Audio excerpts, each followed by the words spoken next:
I'm Joe Cuenco with Family Resources. Today we're going to be talking about how to get him to step up to the table. In particular, how to get him to propose or make a wedding proposal. Well, the first question that you really need to ask is, what type of relationship progression have you been making as a couple?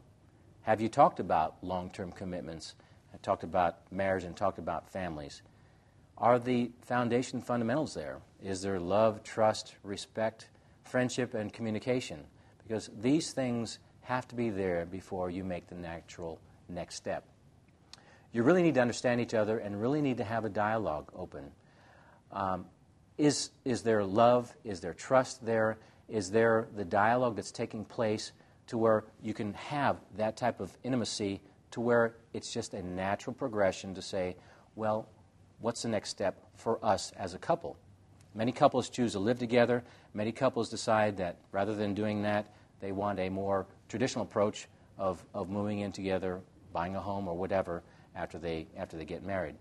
Now, sometimes one way to do this is to drop subtle hints, send him cards, emails, some things subtle, talking about living happily forever with you, wanting to be with you for the rest of my life, of our life. Or if the subtle approach doesn't work, because sometimes guys are pretty thick-headed, sometimes a direct approach. When are you popping the question? So have communication, have dialogue. But if you have the foundation fundamentals of the relationship is making the right progression, it really should be a natural next step.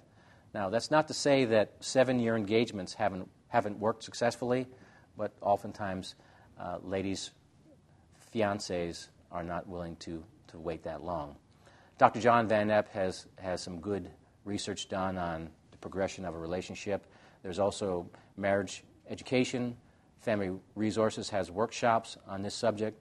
So, there are resources available to you. So, this is how we get the man to propose.